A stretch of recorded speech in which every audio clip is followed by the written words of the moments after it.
Here we are back together again, friends, for another episode of the Juicebox Podcast.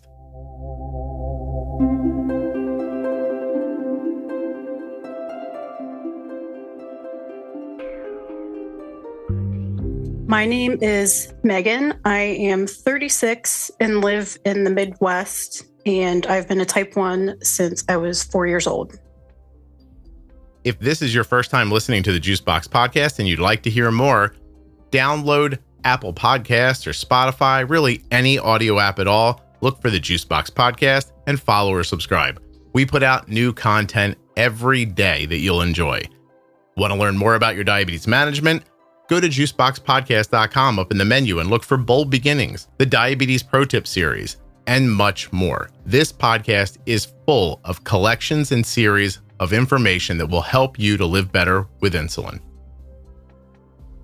Please don't forget that nothing you hear on the Juicebox Podcast should be considered advice, medical or otherwise. Always consult a physician before making any changes to your healthcare plan or becoming bold with insulin. The episode you're about to listen to was sponsored by Touched by Type 1. Go check them out right now on Facebook, Instagram, and of course at touchedbytype1.org. Check out that programs tab when you get to the website to see all the great things that they're doing for people living with type 1 diabetes. Touchedbytype1.org. Today's episode of the Juicebox Podcast is sponsored by the Eversense 365, the 1-year wear CGM. That's one insertion a year. That's it. And here's a little bonus for you. How about there's no limit on how many friends and family you can share your data with the Eversense Now app. No limits. Eversense. Summertime is right around the corner, and Omnipod 5 is the only tube-free automated insulin delivery system in the United States. Because it's tube-free, it's also waterproof, and it goes wherever you go. Learn more at my link, omnipod.com/juicebox. That's right, Omnipod is sponsoring this episode of the podcast, and at my link, you can get a free starter kit. Terms and conditions apply. Eligibility may vary. Full terms and conditions can be found at omnipod.com/juicebox. My name is Megan. I am 36 and live in the Midwest, and I've been a type 1 since I was 4 years old. That's 32 years ago. I know. Wow. No kidding. Old. So do you feel old? When I get out of bed, sometimes, yeah. Is that in your back, in your joints? Where do you feel it? Everywhere, like my shoulder, my back, my legs, my feet. But I also work out 5 times a week. So I feel like I'm just perpetually sore all the time. Do you have other autoimmune stuff? Like, I was diagnosed with lupus in September of 22. The only reason they caught it was with blood work, though. And I don't seem to have any outward physical symptoms. It's not joint pain that I feel. It's more like muscle soreness. Okay. What do they do for that? I'm on hydroxychloroquine. That's the only thing I'm on right now. Does it help? Well, I don't feel like it's ever been bad, so it's hard to say. Is the medication prophylactic? Are they trying to get ahead of something? I think so, because we've determined that I've never really had any kind of lupus flare. They caught it kind of by accident. Mm-hmm. I had low iron and then pancytonemia. So all my blood counts were low. They did further testing to try to figure out the cause of that. They did like an ANA titer, and then they did further, like more specific lupus testing, and all those markers came back positive. Anybody in your family have it? Nope. I'm the lucky one. I'm the lucky one. That's from a movie. I don't know what that is. I can't think of it. Do you have anything else like thyroid, celiac, anything there? Nope. No. Okay. Nope. Any type 1 in your family? Yes. Who? My dad, his dad, my aunt, which is my dad's sister, her son, who is type 2, my grandmother, which is my dad's mother, has type 2. And I think that's it. Wow. You guys got carpet bombed with diabetes. Yeah, seriously. But other than that, the lupus is the only other autoimmune thing you're aware of. Nobody's got RA? One of those grandmoms doesn't have RA or anything like that?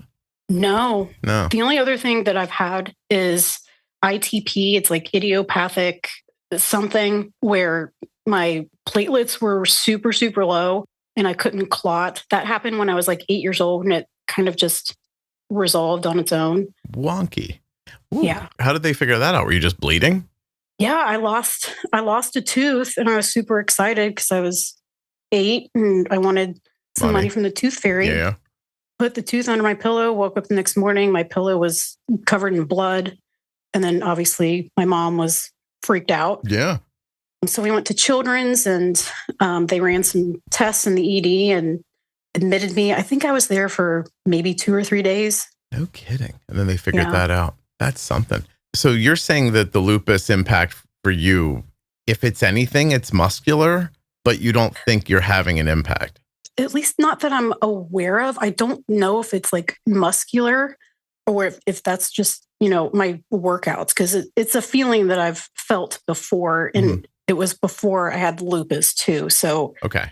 How long have you been taking the medication? Since like October of 22. Oh, okay. Yeah. Well, like coming up on 3 years. Yeah. All right. Well, and you take, is it a pill a day or? It's a pill and a half. Awesome. Yeah. I don't know what to say. It's interesting. I've never had anybody say I have something, but I have absolutely no symptoms, but they're still medicating me for it. Right. Isn't that weird? Do you ever think that you're doing the wrong thing? Or do you ever think like, wow, this must be really working? Like, what's your gut feeling about it? Well, my complement levels, which I guess is how they measure the active disease, you have like the active lupus disease going on in your body. They're always like hovering at the low end of normal. And there have been a couple of times where they've been actually low. So I think that there is a need for the medication from that standpoint. Yeah. But I don't know. Like they kind of just hover in this same little range, and it doesn't seem like, it's raised significantly. Right. But I also don't feel bad. So, I mean, feels worth doing and keeping an eye on. Yeah. All right. Well, fair enough. But are you married? Do you have kids? Single? No kids. I have 2 fur babies. Mm-hmm. And then I have a boyfriend. Did he come with the dogs, or did the dogs come with him? Or do you have those? I came with the dogs. You came with the dogs. Yeah. He has a 3-legged cat. No, seriously? Yeah. Named Trip. Trip with 2 P's by any chance? Yeah. Yeah. That's how I would have done it too. Is the cat dexterous, or does it fall a lot? No, he's pretty good with his, he's missing a front paw, and he's got this super buff, like one front paw, and he seems to get around pretty fine. I really haven't seen him fall or anything, although I think he's getting kind of chubby. So I think that might be a problem if he pull him over. I know. Yeah. Keeps being fed the way he is. Okay. So you're diagnosed at a very young age, and I'm going to ask some questions. I know you have some topics, but let me ask you a couple of questions first. Yeah. Because you're an interesting age, right? You're in your mid 30s. You're not in your 40s and like giving up already. And you're not in your 20s and still like fighting the system, right? Like you're in your 30s now. Like, what was it like growing up with diabetes? And was your experience the way you felt it as it was happening? In hindsight, how do you feel about it? See, so when I was diagnosed, it was actually 3 weeks before my 4th birthday. And we were scheduled to go on like a spring break vacation to, I think it was Gatlinburg, somewhere in Tennessee. I get diagnosed. We go to our local children's hospital. And the weird thing about my diagnosis story is I wasn't in DKA. I wasn't sick. My parents caught it pretty early, just because with my dad's family history, like he was well aware of the possibility. So he knew what to look for. So I wasn't sick. I didn't need a bunch of fluids. I didn't need my blood sugar brought down from 1,000. So they kind of didn't know what to do with me. And I was just like sitting in the hospital for a couple of days before they discharged us. But back then the regimen was R and NPH, which I could, for the life of me, I wouldn't be able to remember how to dose that now. Sure. And then obviously no CGMs. So thinking about that, just in hindsight, I don't know how my parents like didn't lose their minds, not knowing what my blood sugar was. And like, obviously, I'm an active 4-year-old just running around and being low all the time. And it was a pretty like strict meal plan. So it was breakfast, morning snack, lunch, afternoon snack, dinner, bedtime snack. And if you missed any of those or the timing was off, you bottomed out. Oh, yeah. So from looking back at that now, and if I had a child that, didn't have a CGM, and I don't know, I don't know how I would be able to do it. The technology now it's great when it works. I know that sometimes it's a pain in the ass, but it's so much better than it's flying blind, basically. Yeah. Yeah. I just had this conversation with Dexcom's president, Jake, and it's going to be on the podcast in a couple of days. And I don't know, by the time people hear it, it'll be a couple months ago.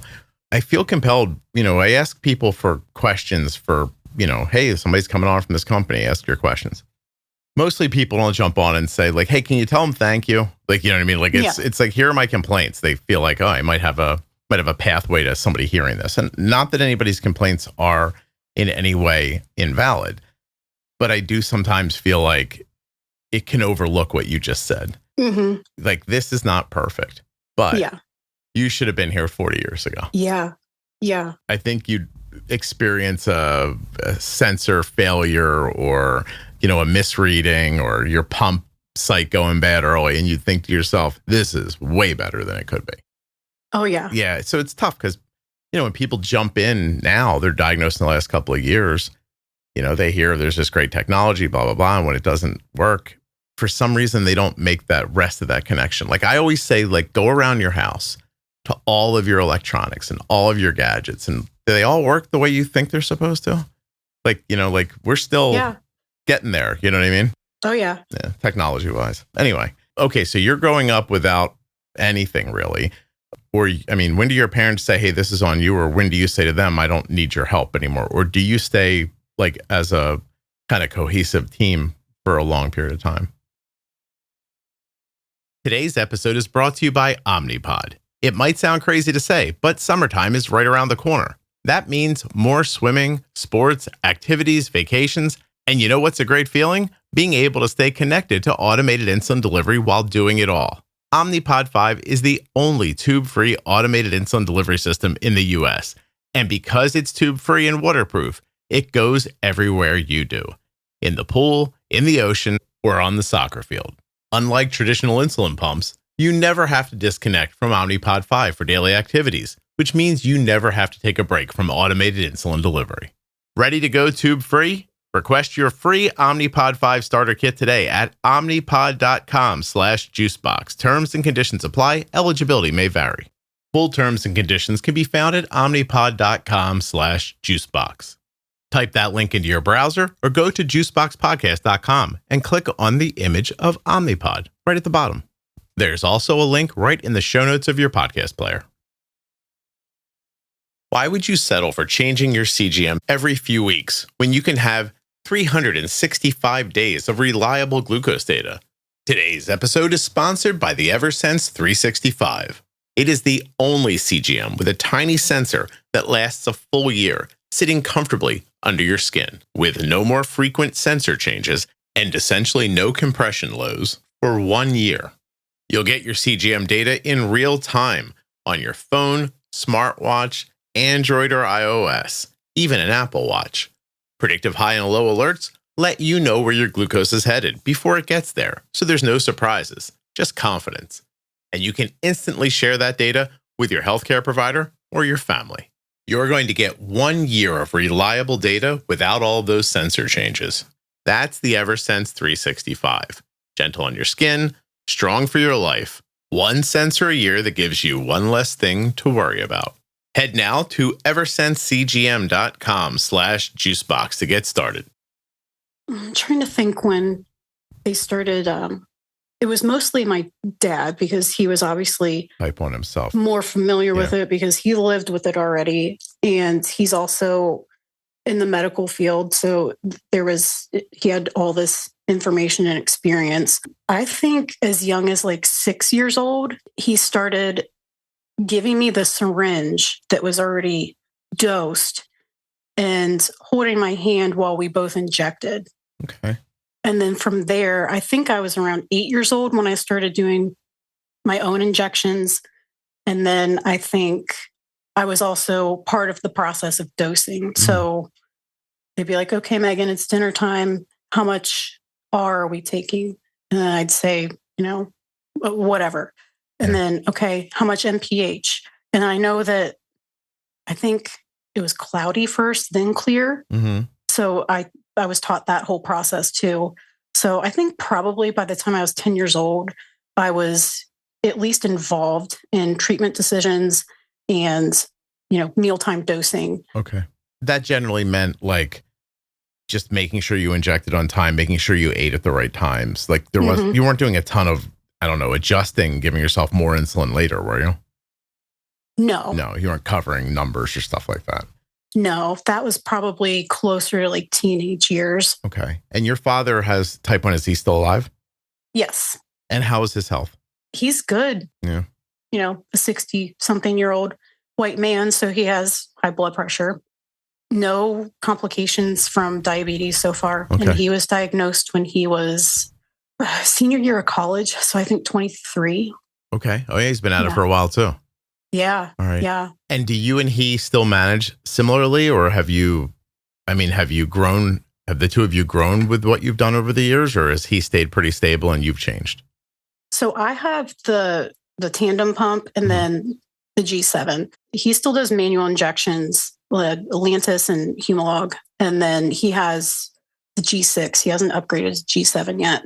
He's a little stubborn. I keep telling him, because he'll complain about, he'll go and do yard work and his blood sugar will start tanking. I'm like, well, you can't do anything about it because if you decrease your Lantus, you'll be high when you're not doing activity. And then if you go do activity, you're going to, tank. So I keep trying to sell him the pump. And I think I might have finally convinced him, but yeah, he's still doing manual injections. Okay. I think his A1Cs are mid 6s. He's managed pretty well. Yeah, certainly has. And where you're sitting? My last two, it was 5.7. And then I just had one recently, and it was 6.1. But I also just moved. One of my dogs died right before we moved. Oh. And then I'm in the middle of a job change. So some stress things have been happening. So I'm okay with the little bit of a bump up that it's had. But I prefer it to be under 6. Yeah. Did you kill the dog or did it die naturally? He died. He was this little Chihuahua mix and his name was Pickle. And he died of liver failure. No kidding. How old? Yeah. He was only 7. Oh, that sucks. He had a congenitally small liver and it just couldn't keep up with How about his body. That? I mean, you didn't find that out till he was in trouble, I imagine. Yeah. We didn't find out till it was end stage liver failure, it's super similar to if a person has liver failure. Wow. It is interesting. Yeah. I have a question you may not have an answer to because it's your life and you grew up that way, right? But how do you think your life, who you are today, how you interact with the world now has been impacted by having diabetes? I don't know that I've ever asked anybody this before, but you feel like wizened to me. And in the right, maybe you're probably don't give me too much credit here, Scott, but I feel like you're a good person to ask this question of. Maybe I'll end up being wrong, but I feel like it's made me more resilient. I don't know. I feel like I owe it to my dad because he never wanted me to feel not that I wasn't different, but that I couldn't do anything that I wanted to do. Or that it shouldn't keep me from doing the things I want to do. And so far it really hasn't. So I think growing up with that mindset and then just in general, having to manage a disease like this, that's all day, every day, you don't get a break. I think it's just made given me a tougher skin If I take you back 10 years, would you answer it the same way, or did you have a different feeling in your mid-20s? I might have a different answer because during my like early 20s, I wasn't the greatest at taking care of it. So I went from, being managed by the endo at Children's to, okay, you're on your own, you're 18. And like, I kind of dropped the ball for a few years after that by not getting like an endo immediately after, I left Children's Hospital. So I had a few years where maybe it was just burnout, where I didn't pay attention to it as much as I probably should have. Yeah. Where did that put your A1Cs back then? 9. Yeah. Like. And you think it went on for a couple of years? Yeah. Through, did you go to college? Did you go through college? Yes. Yeah. Through college. And then in between college and trying to find like my first adult job, I, served and bartended for a few years.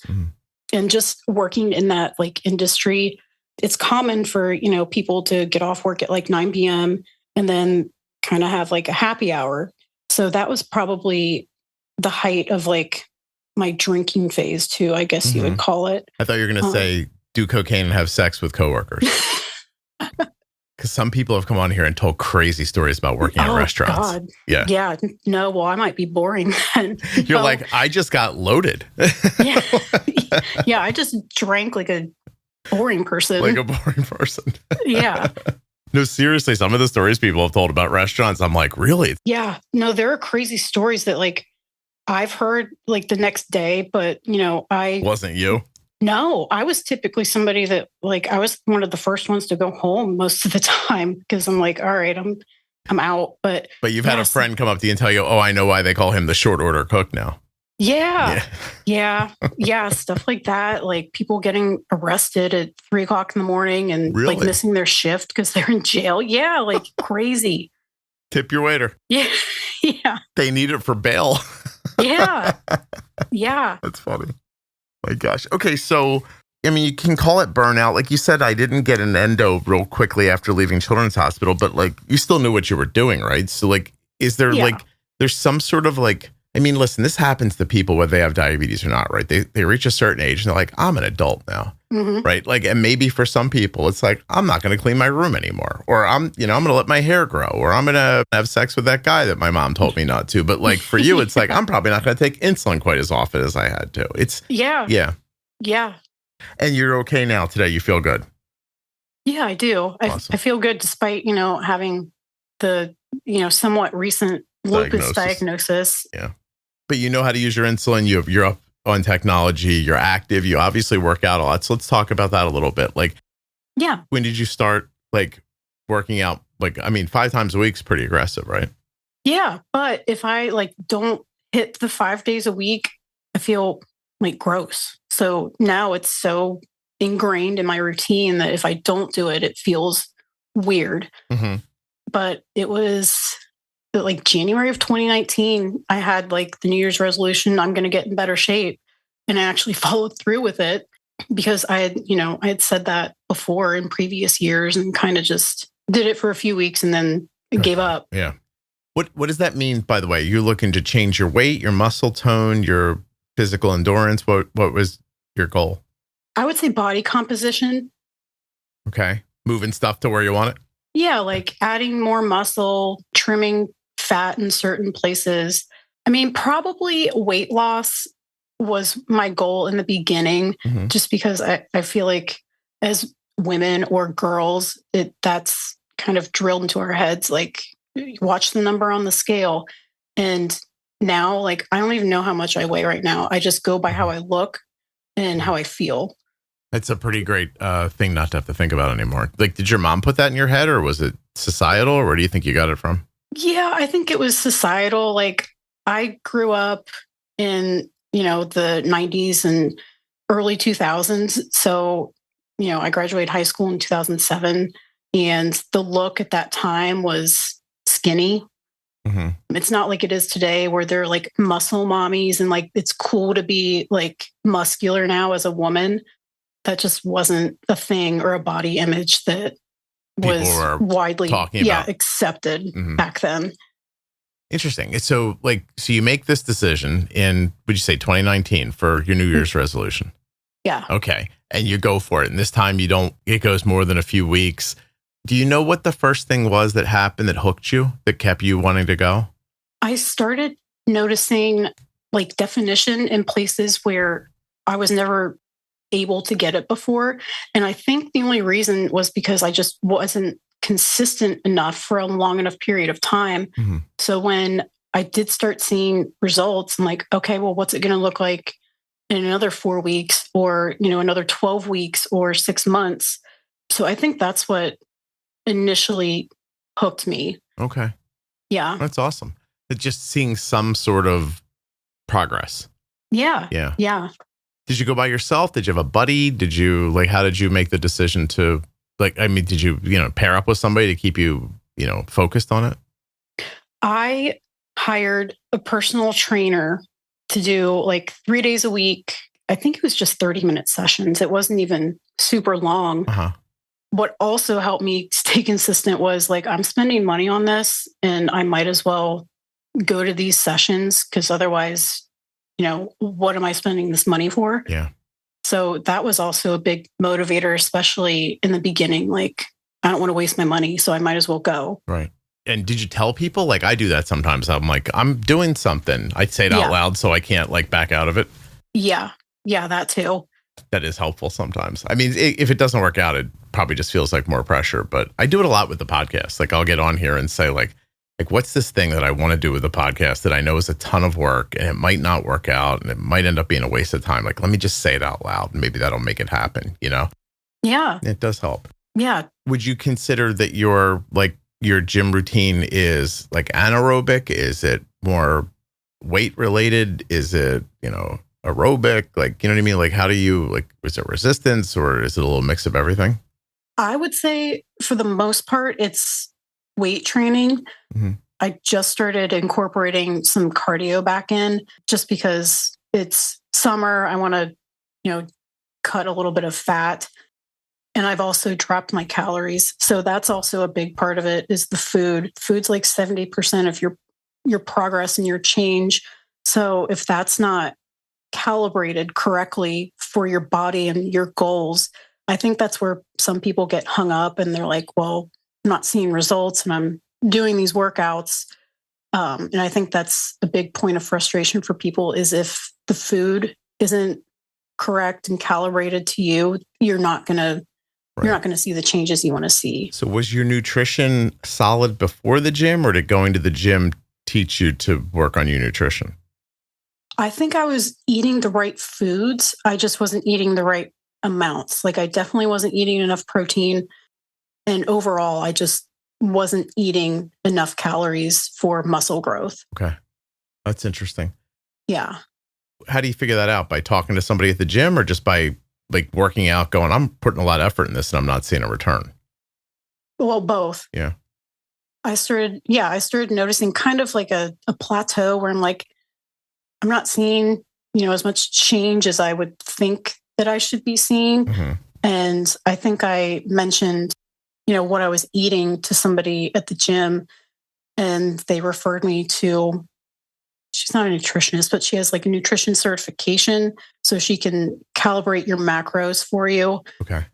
That made a huge difference in results. Oh, it's awesome. I didn't know we were going to talk about this, but I'm glad we did. And we are because Jenny and I are in the middle of putting out a nutrition series in the podcast right now. So awesome. It's been only been going on for a couple of weeks, but she actually is a nutritionist and she's always wants to talk about this, but it's funny. I've kind of talked about this privately and not really said it out loud, but we wanted to do it earlier, but we really felt like I had to build up more of I had to build a bigger fan base up and more trust with people before you start, because once you start talking about how to eat with people, man, people get pissed about that. You know what I mean? Yeah. I wanted the listeners to know, I'm not telling you what to do and I'm not judging you but here's what Jenny thinks this, here's what I've learned, but here's what she knows.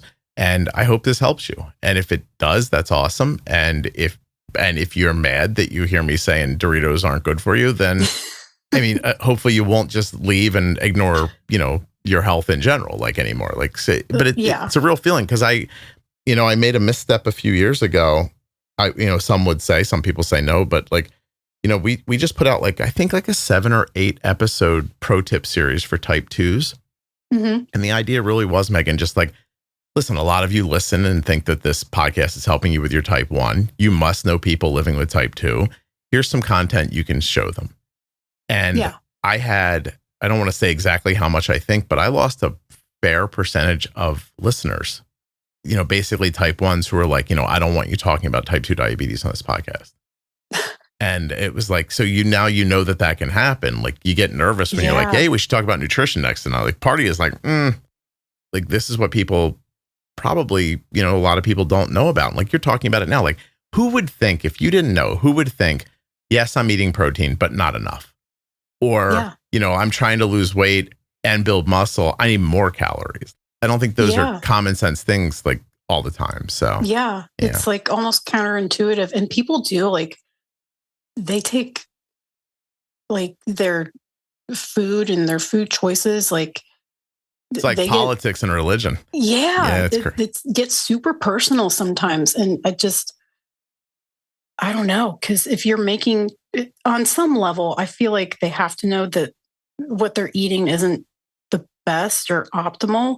I don't know. I've talked to a lot of people, Megan. I don't always think that's the case. Like I take your point. Like you think, well, nobody's having a handful of like jelly beans and being like, this is very healthy for me. Mm-hmm. But I also don't think that they think, hey, did you know there's, 12 tablespoons of sugar in that soda you're drinking? Like, I don't think that's the thing people know either. I think it can be in the middle a little bit. Like some of it's just like, a little blissful ignorance. Like I'll ignore this and it'll be okay because I love the way ho-hos taste. I really don't know. Like I grew up in a world where this was food. It was given to me and I don't know any different. I used a couple of examples recently, but one of them that I think is just really important is that, I told Jenny, like, when I grew up, there was this giant tub on top of the refrigerator. It had a scoop in it and a powder. And you'd put like, God knows how many scoops into a gallon of water and like just fill it at the sink and shake it up. And you drank that. And it was just like pure sugar water. And like, that's what I drank. Like every time I was thirsty, that's what I had. I genuinely did not know that wasn't good for me. So, who knows? Yeah, I can see that too, especially if that's just how it's presented to you, right? How it's always been. Yeah. So your note here says, this is great. I can't wait to hear what you want to say about this. What do you have to say about gym bros? Oh my God, I forgot I wrote that. So, I mean, it depends on the level of like gym bro. I guess an extreme example would be there's this guy that goes to my gym. I see him at least 3 times a week because we seem to go for our workout around the same time. Right. And he's like super intense with his reps and stuff. And he's like screaming and like making all these weird noises. And like I can hear it over my earbuds and people are looking at him. And then he's got this guy following him around with like a camera, like an actual camera, not just like a phone. Like a rig. He's doing something. Right. It's a camera. I mean, I'm assuming he's probably competing or has competed in the past and he's, gearing up for another competition. But like, you think he's just making content maybe? I mean, like for Instagram? I hope so, if somebody's walking around filming him.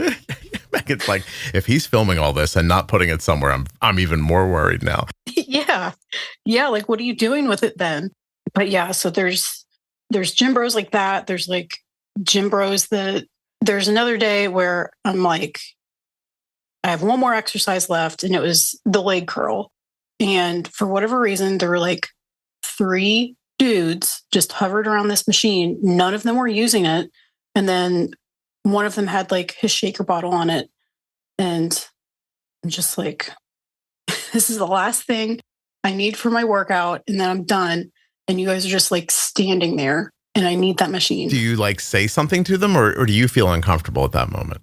I did finally. Yeah. Like are any of you using this? And they're like, oh, no. And then they walked over to another machine and hovered around it. And I don't know what they were talking about, but is there a lot of what they call mansplaining going on at the gym? I've seen it before, but not.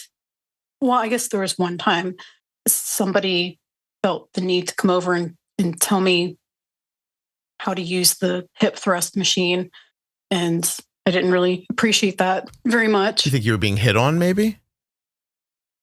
No, that's the thing. No, it's not that. So, yeah, the form is, I mean, once you get it, it's easy, and it's literally like how it sounds. It's a hip thrust.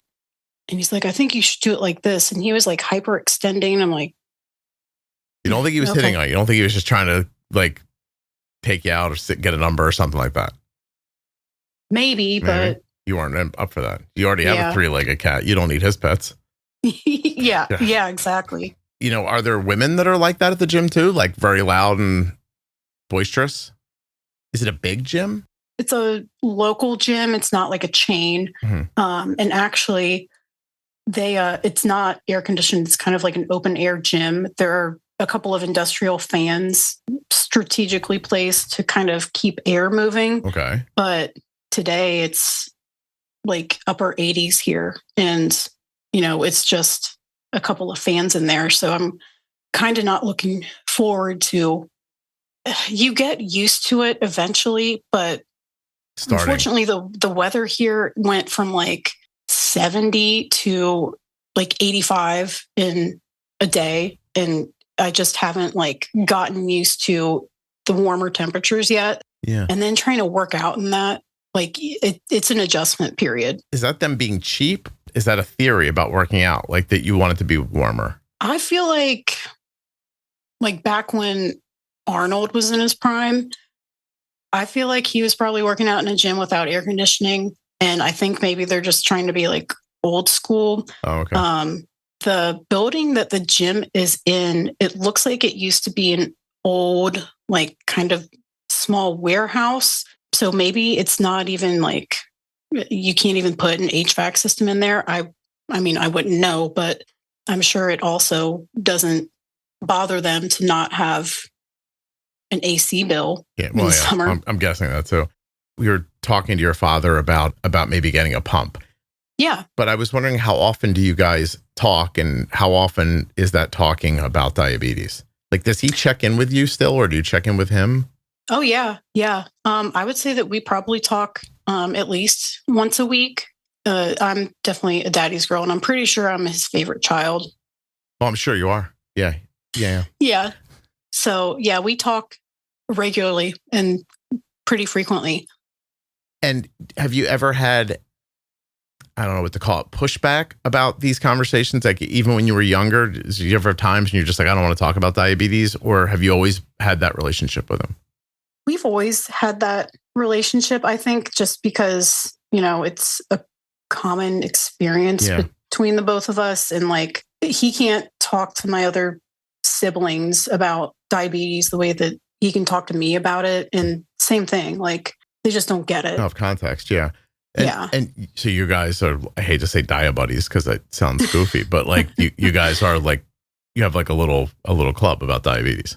Yeah. Should get a secret handshake. That'd be awesome. We should. Yeah. I don't know why you haven't thought of that already. I know. Do you let other family members who have type 1 into this group? Like, do you have like a group chat where you talk about type 1 or anything like that? No, my aunt that's type 1, she was misdiagnosed as type 2 for, I don't know how long of a period of time it was. She just got her diagnosis, I think, within the last like 5 years. So she's relatively new to it. And then my grandma is type 2, and she's like 90 pounds and 88 years old. Her A1C is kind of just sat at like 5.7 for the last several years. Chugging along, doing okay? Yeah. In your note, you just said resilience. You didn't say anything else about it, right? And I'm wondering, I mean, you thought to put it in here. Do you have big thoughts about, you know, what this life has taught you or things you've taken from it? I mean, I think a lot of it, just like I said before, comes from diabetes. Like, you know, you have a choice. You can take care of it, or you don't. I think it's just much easier to choose to take care of it. And, it's not a cakewalk. And that's definitely taught me some things because life isn't always a cakewalk either. You just have to keep going. Can you think of specific times when it was harder than others and you had to push through? Or has it always been because, some people might be like, well, yeah, her dad has it too. They have a connection, she gets support from that. It might be easier for you to say this isn't that bad. Yeah. Have there been moments where you're you mentioned college, but have there been other times? Yeah, probably college. And then I was 24. I happened to be walking around a pool.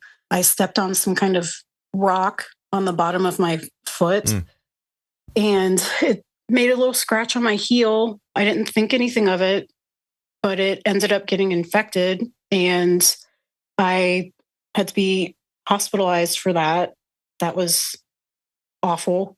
And obviously that was at the same time that, I wasn't necessarily in the best control with my diabetes. So that was definitely A1C time is when that was. Okay. Yeah.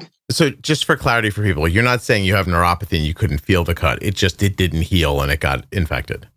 Yeah. Okay. Yeah. It for a long time, it didn't seem like it was getting worse, but it also wasn't healing.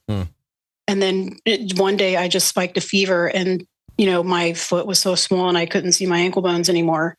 So I had to be admitted and I was in the hospital for 4 days. It had to be debrided and I was on IV antibiotics the entire time I was in the hospital. And then they sent me home with home health and I had to be on IV antibiotics for the next 4 weeks for it to clear up. And you attribute that to the higher blood sugars? Yeah, I think the reason it took as long as it did to heal, and then the fact that the infection it was starting to disrupt the tissue surrounding my bone. So it got pretty deep. Okay. Jeez, that's scary. Oh my gosh.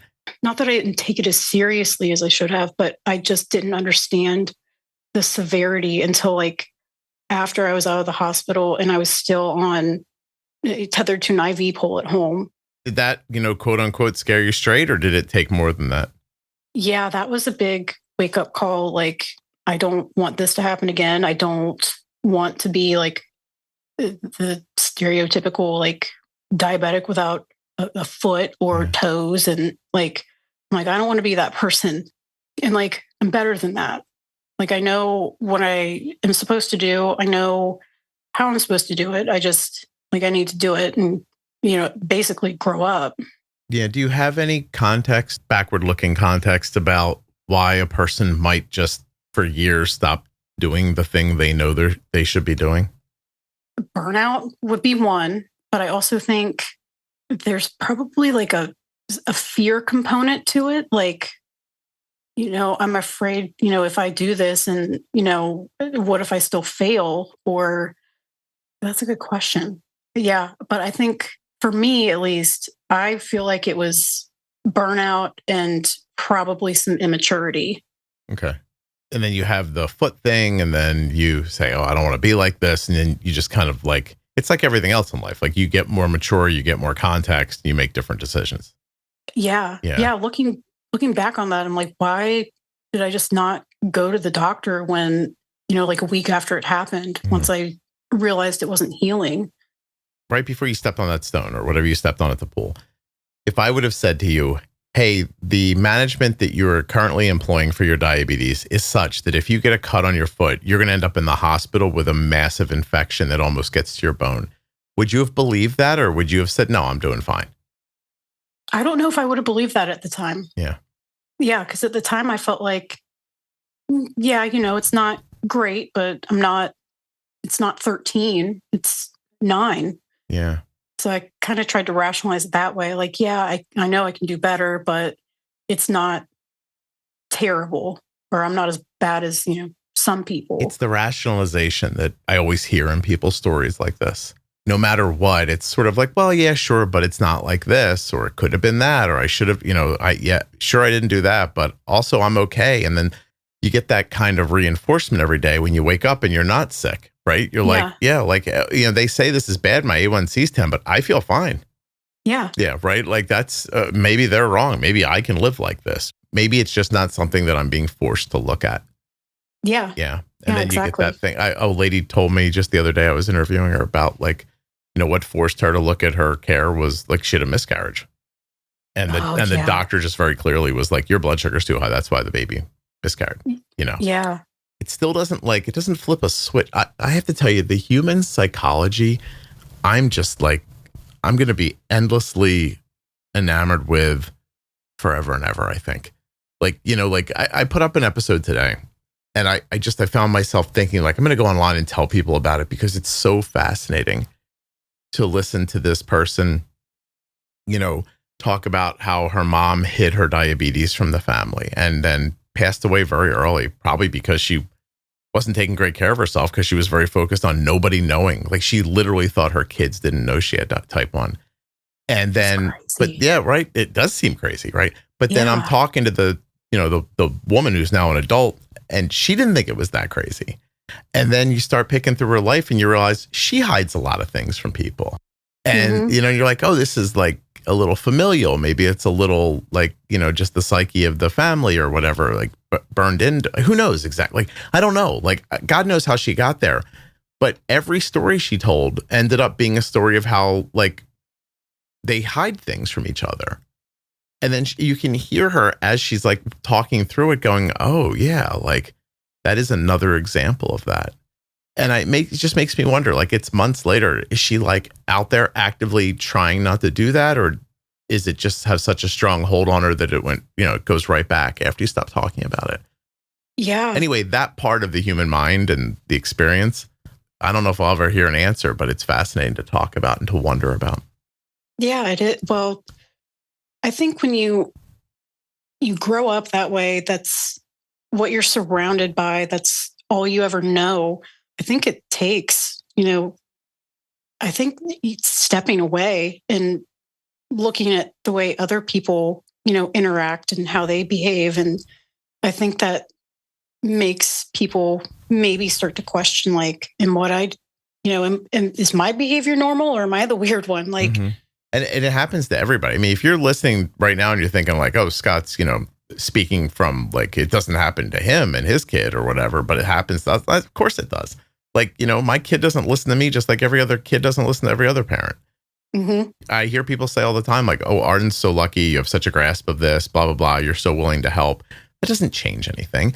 And by the way, the person that wrote me that note, if they were 20 years old and had diabetes, they wouldn't listen either. They'd be like, that guy's my dad. He doesn't know. Like, you know what I mean? Like that kind of thing. Yeah. Like I've given people advice about like saying, like very specifically, like saying to a kid, like, look, if you're having trouble right now, you can offload some of that to me. I'd be happy to like shoulder some of this for a while. Tell me what of the things that are burdening you right now do you think would allow you to reset and get out of this feeling? Like if somebody else was handling it for you for a while.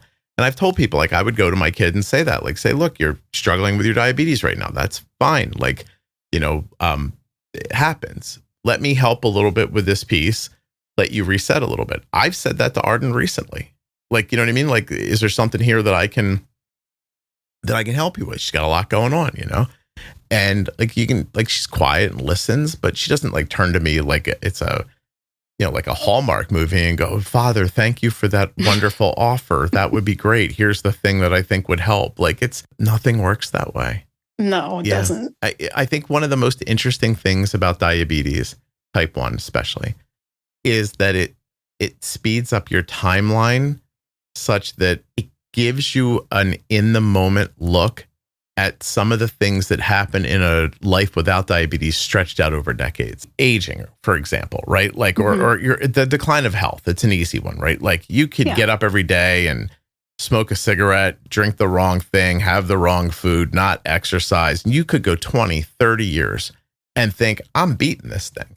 And even if your body starts to decay in certain ways, our minds are set up so that we ignore that and we press on, right? We're resilient. We keep going. Then one day you're 65 and I don't know, you know what I mean? Like your kidney falls out of your side or something like that. And the doctor's like, oh, that's because of that thing you've been doing for the last 30 years.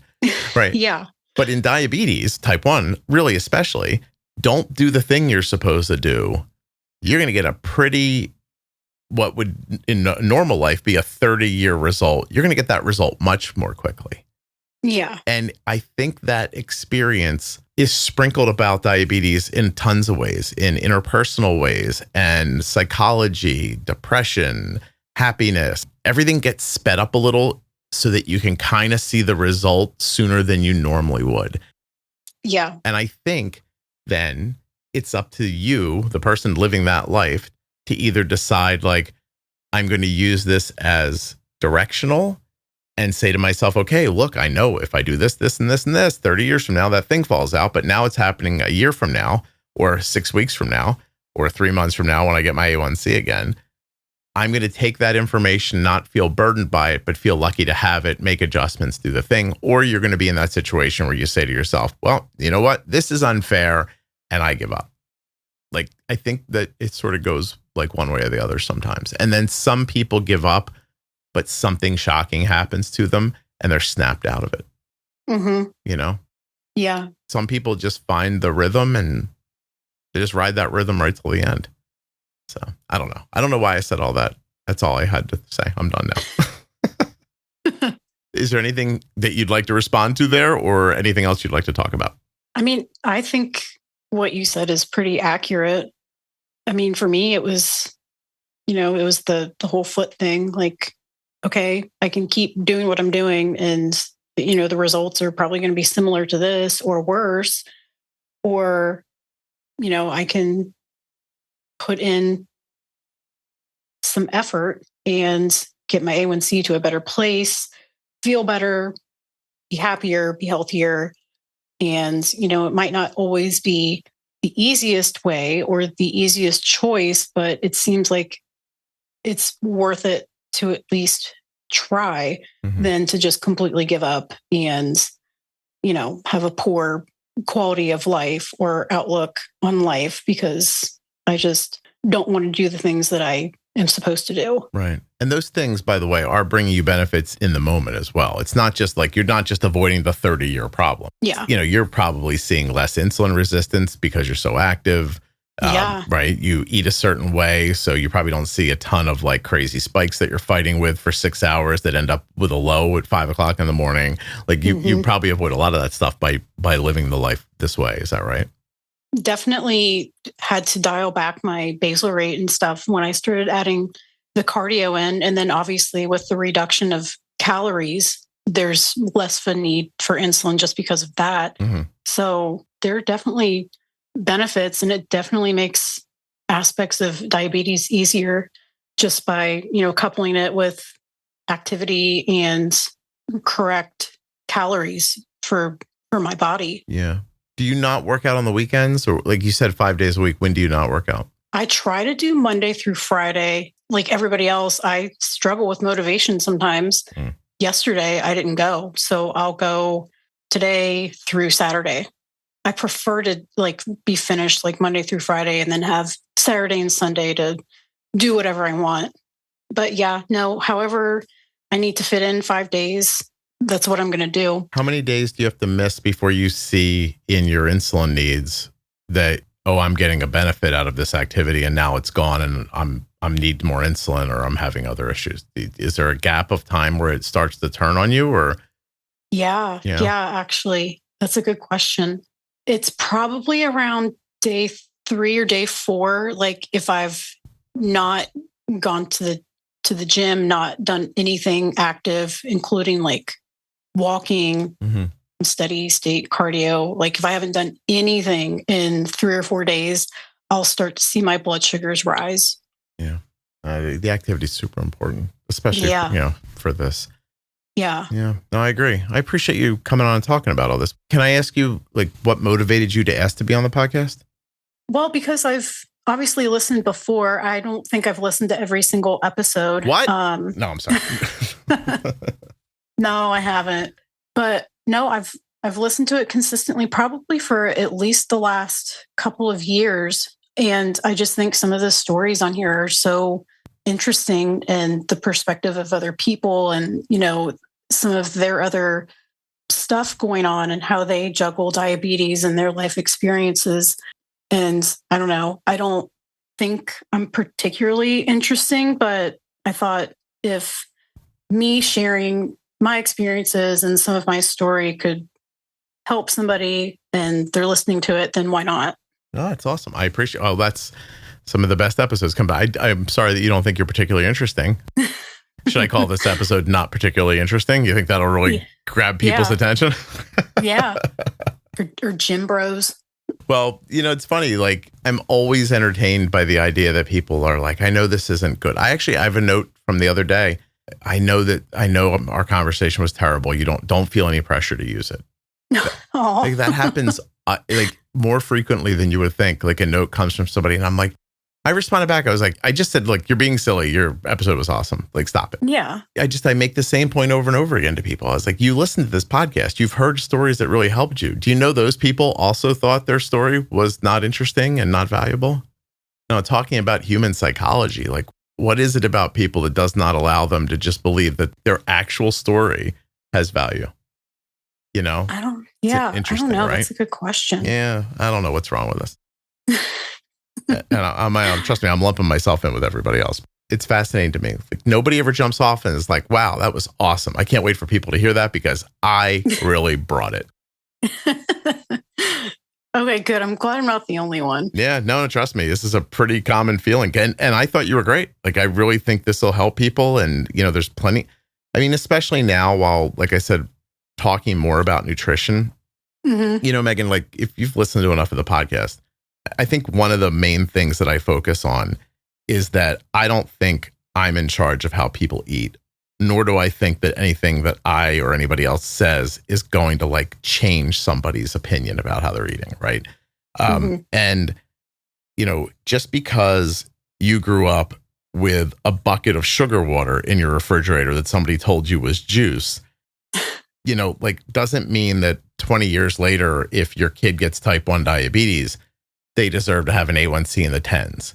Like, so my thought here is everyone listening is going to have more success health-wise if they understand how insulin works. Yeah. That's my base goal. Like, I just want you all to understand what your basal does, how to pre-bolus, like, what different glycemic loads and impacts do, what to do when you find yourself in the mall and you're like, I'm going to eat a Cinnabon. Do I think you should be running around eating Cinnabons all the time? I do not. But if you go to the mall and you're like, I'm getting a Cinnabon, first of all, you should know there's like 160 carbs in that thing. Like, that's not even a thing people would guess, and you should know how to like attack it without making yourself super low later or, giving yourself a 400 blood sugar that you're screwing with for the next 6 hours. Having a Cinnabon shouldn't put you in that situation. Yeah, it shouldn't ruin your day. And at the same time, like, when you start out telling people like, this is how insulin works, apply it to your eating style. I mean, the rest of that is, no lie, you ate a little better and thought more about your micro macro nutrients and, making sure that, your nutrition was, a little more spot on at least. This whole diabetes thing gets a lot easier. Yeah. No, it really, really does. You said Cinnabon, and for whatever reason, it made me think of My 600-Pound Life. Do you watch that show? I've seen it like once or twice, not all the way through. But I know enough to know what you're talking about. Okay. Yeah. Oh, it's just crazy. Like, the amount of food that they eat. Like, it's just crazy. We binge watched that show, me and my boyfriend. Well, listen, I can tell you that Jenny and I right now are making a series called Bolus For, where people just sent in different foods they don't know how to bolus for. And so like Jenny and I are like doing like 10-minute talk throughs on everything. But we're also like, we're pretty fresh into it. We've only been doing it for a couple of recordings now. And mainly we're getting through like cereal, like Cinnabon, which is why it's on my head right now.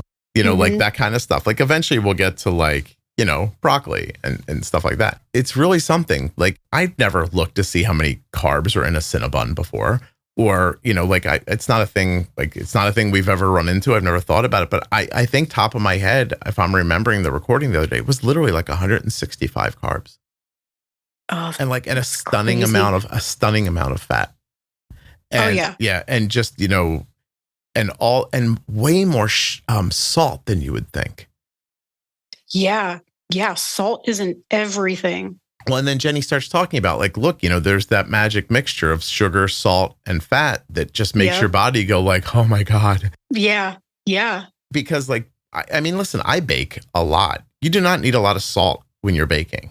Mm-mm. But I guess somebody figured out like if there's this much fat and this much sugar and this much salt, you're going to go crazy when you're eating this.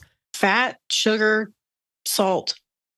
And, you've seen those, like, I think they were snack wells. I think the green box where it's like 0 fat, but then they dumped more sugar in it. Or like if something has no sugar, it has a bunch of extra fat. Like you can't take both out. You have to, you know what I mean? You have or to it ends up being cardboard. Nobody wants it. Yeah. I bring up all the time around here, there's Italian ice places. And, always a huge sign on the front that says fat free. And I'm like, yeah, but your body's going to take that sugar and store it as fat. Exactly. Right? Yeah. Yeah. It's not in there now, but it's going to end up as fat. Yeah. It's just marketing. And I think the same thing with I'm not even picking on Cinnabon, but like, they're trying to make a thing that when you bite into it, you're like, I'm very willing to give you $10 for one more of these. Like, like that's what they're trying to accomplish. So I don't think that we think about food that way. I don't think that we think about like, this is engineered to like, like snooker you into having more or to feel like almost like, having addictive like responses to it. And so, so we bring it up and hopefully people will be interested in it and, not yell at us for telling them how to eat. Cause I certainly don't. I mean, it's your life. I am a live and let live person to the end of time, right? Like I'm for your personal freedom. And if your personal freedom runs the gamut, it's not for me to judge, nor do I even have an opinion about it. Like, so like do whatever you want. But, just like with the bolus thing, I just want you to know what the reality of what you're involved in is. And then after that, you're an adult, you do whatever you want, I don't care. I'm happy for you if it's going well. And if it's not going well and you're looking for something and you find it here, I'm happy for you too. And if you want to eat a Cinnabon every day and, go down in a blaze of glory, like, yeah, eat your Cinnabon, eat your Twinkies, or don't. Like, go for up it. To you. Like, go if that's you. That's you. Like, I don't have I have no problem in the world with that. Listen, it's it's a way online that people make content that's very popular, but they just put you into a different camp and then get people to fight against each other. They say, somebody's like, I'm a gym person, I work out. Everybody who doesn't work out doesn't care about themselves and they're assholes and blah, blah, blah. Like, and what do you get? You get a bunch of people who agree with that. And then, and now you have an online community and then you can charge them $20 a month for something.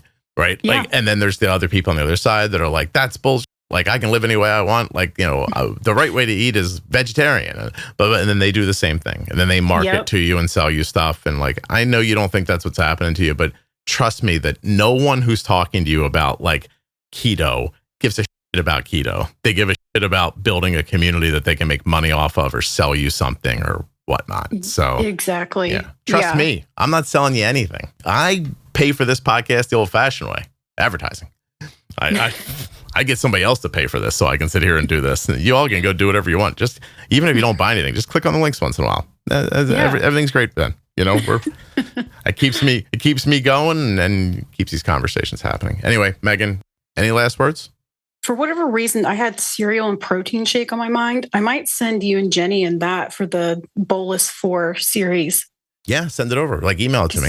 Okay, yeah, because it's such a pain in the ass to dose for. I feel like I do the pre-bolus correctly, and I know that it's high protein, high carb meal, so that factors in as well. But like, I just can't seem to get a handle on it, and it's like one of my favorite like breakfasts. Yeah, be specific, like down to like brand names and stuff like that.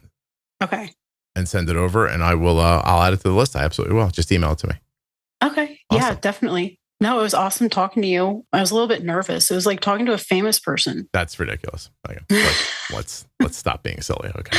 It does. It feels like that. It's weird. Yeah. Well, after this, I'm going to take Arden to an appointment and then come home and do some laundry while I'm editing and making social media. So trust me, I'm not famous. Listen, we all learned how Gene Hackman died recently. He's famous. And I think he got eaten by rats. So fame's not a that's real how thing. he died? I don't know. I don't think so. Hold on. I think I'm conflating something. Hold on a second. You want to find out real quick? I believe, hold on a second. Gene Hackman. Got eaten by rats? No, he got first of all, he's 95. I didn't know he was that old. Yeah, he's one of those guys who's 20 years ago was like, I can't act anymore. And I was like, oh, but you're great. Okay, hold on a second. Actor had a biventricular pacemaker. He had Alzheimer's, maybe neurodegenerative features consistent with Alzheimer's. The autopsy showed severe atherosclerotic and hypertensive cardiovascular disease. I think, but it's something weird about how a toxicology report found trace amounts of acetone in Hackman's system when he died. The solvents used for chemicals also product of a diabetic and fasting-induced ketoacidosis. Hold on a second. That's not what I know. Because his wife died too at the same time. But she was much younger than him. Oh, okay. I remember. I kind of remember hearing about this now. Yeah. How did Gene Hackman's wife? There's something about they found. Rats were eating them after they died? Yeah. She died from hantavirus pulmonary syndrome. I'm telling you, this has got something to do with rodents. I don't know. I feel like we're watching Ratatouille, but a really bad version of it. That's so weird because I just watched Ratatouille last night. Why would you not? Awesome movie. It's so cute. No, trust me, he wasn't well. He had extensive heart disease. He had other things. Why can I not find this? The dog was dead too. Oh, that's so weird. Okay. How did his wife get hantavirus? Hantavirus are primarily carried by rodents. Humans can become infected after exposure to urine, droppings, or saliva from an infected rodent. Ugh. So anyway, I don't know if that's what ended up happening, but there was a lot of talk about that. And it just made me think they were older and, they obviously had cleanliness issues in the house. And my point is, that's Gene Hackman. And he was famous. He really is famous. And still, his life was not that exciting. That's my point. So imagine me and how not exciting my life was my point. If Gene Hackman can have hantavirus in his house, imagine how crappy my life is. This was my point, Megan. It took me a while to get to it, but that is my point. So I mean, you got there, but calling me famous is ridiculous, is what I'm saying. Sounds like he died from the plague. Is that the same thing? The bubonic plague? Is that you and I together don't know. I can tell you that much for sure.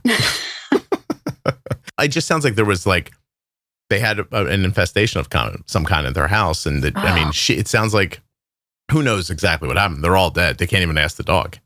I know, yeah, and then the poor dog too. Mm-hmm. They say when a dog dies, it takes forever for them to start eating a corpse in the house. If you die, your dog won't start eating you. But if the dog's trapped, that's good. If the dog's trapped there long enough, it eventually will. But if you die near a cat, they're going to start eating your eyes out almost immediately. Oh yeah, cats are dicks. Yeah. They're not like dogs. They're just assholes sometimes. Yeah. Yours will take a little longer because it's going to have to hobble to you, but that won't take much longer. So yeah, I know. He'll have to come over with his 3 legs and yeah. All right, hold on a second.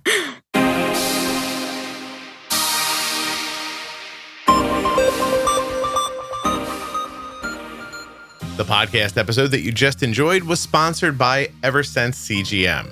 They make the Eversense 365. That thing lasts a whole year. One insertion every year? Come on.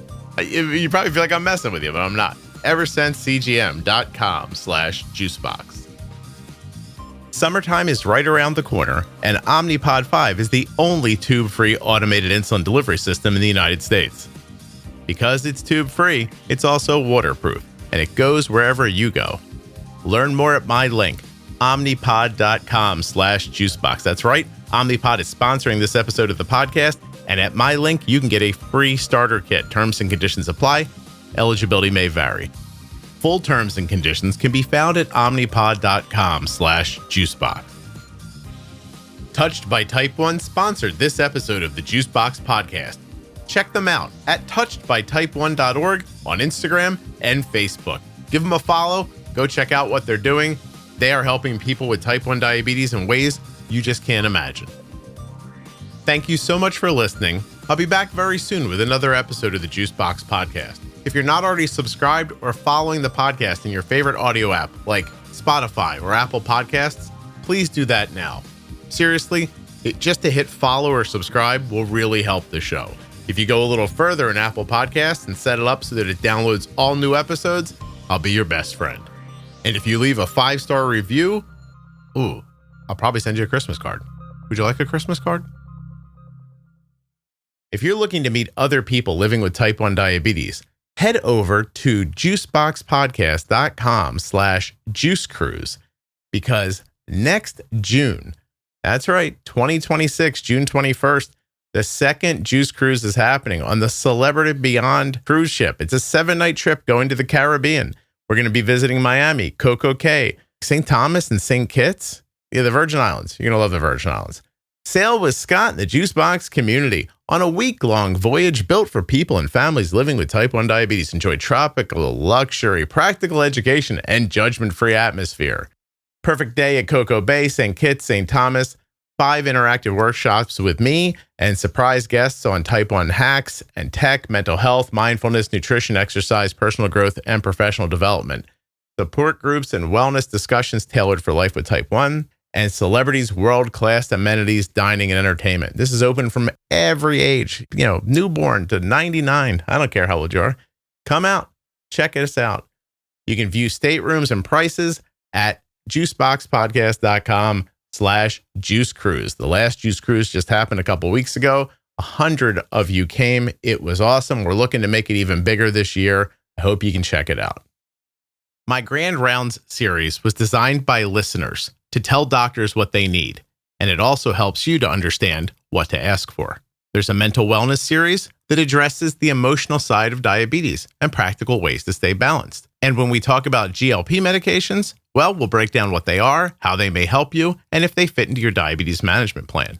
What do these 3 things have in common? They're all available at juiceboxpodcast.com up in the menu. I know it can be hard to find these things in a podcast app, so we've collected them all for you at juiceboxpodcast.com. The episode you just heard was professionally edited by Wrong Way Recording. wrongwayrecording.com.